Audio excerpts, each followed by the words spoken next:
క్షీరసాగరం అంటేనే సంసారం. ఈ సంసారంలో భార్య, భర్త, బిడ్డలు వీళ్ళందరూ ఉన్నారే, వీళ్ళు దేవదానవులు అనమాట.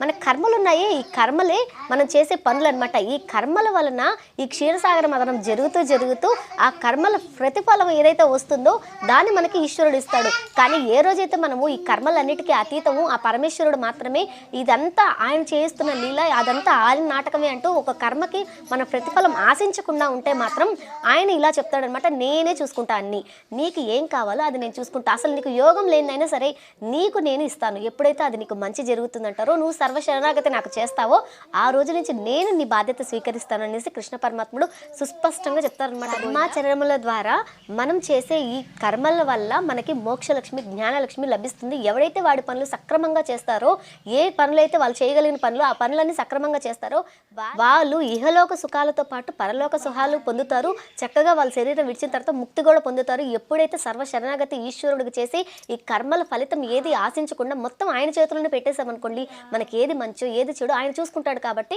ఆయన మనకి మంచి మార్గాన్ని, మంచి దారినాగతి చేసిన వాడికి మనకి యోగం లేకపోయినా సరే ఆ యోగాన్ని మనకు పట్టేలా చేసి ఆ భగవంతుడు దానికి చివరి వరకు తోడుగా ఉంటాడు. ఎప్పుడైతే నువ్వు సర్వశరణాగతి చేసి సంపూర్ణంగా ఈశ్వరుడు పాదాలు పట్టుకుంటావో అప్పుడు మాత్రమే గోవింద. అటువంటి మాధవుణ్ణి భర్తగా పొందడానికి కాత్యాయని వ్రతం చేస్తున్న ఈ గోపికలందరూ కూడా చక్కటైన మనసుతో కలిగిన వాళ్ళనమాట, చంద్రముఖం కలిగిన వాళ్ళనమాట.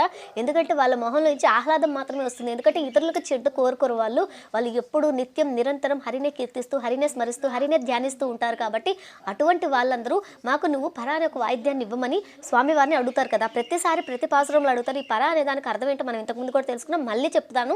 పరా అనేసి అంటే ముక్తి మార్గం అనేసి.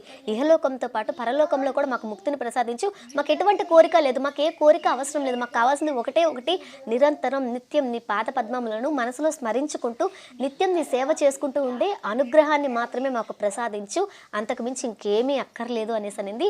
ఇది ఈ 30 పాసురాల్లో మనకి చివరి పాసురము. చక్కటైన ఈ పాసురాలు ఎవరైతే మనస్ఫూర్తిగా వింటారో వాళ్ళకి ఇహలోకము పరలోకంలో మంచి సుఖాలు వస్తాయన్నమాట.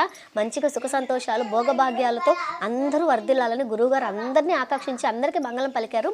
అలాగే మనం మంగళం ఎందుకు పలుకుతాము అనేసి మనం ఇంతకుముందు కూడా చెప్పుకున్నాం. మళ్ళీ ఎందుకు చెప్తున్నానంటే తెలియని వాళ్ళ కోసం చెప్తున్నాను. కన్నయ్య, మన జై శ్రీరామ్ చెప్తే ఆ జై శ్రీరామ్ అనే మాట మనకే తగులుతుంది. ఎందుకంటే రామనామానికి జయం పలికితే మనకే తిరిగి వస్తుంది. నిరంతరం స్వామివారికి మంగళం ఎందుకు పలుకుతున్నారు గోవింద అని అంటే, మంగళం పలికితే తిరిగి మనకే వస్తుందన్నమాట. ఎలాగైతే బలం గురువు ప్రవర్ధతం అంటాము, గురువు గారి కన్నా బలం ఎక్కువ మనకే వస్తుంది. జై శ్రీరామ్ అంటే ఆ రామనామం మనకే మంచి చేస్తుంది. అందుకే జై శ్రీరామ్ అనుకుంటూ ఉండాలి. సర్వం శ్రీ గురువు గారి చరణార విందార్పణమస్తు. బలం గురువు ప్రవర్ధతం.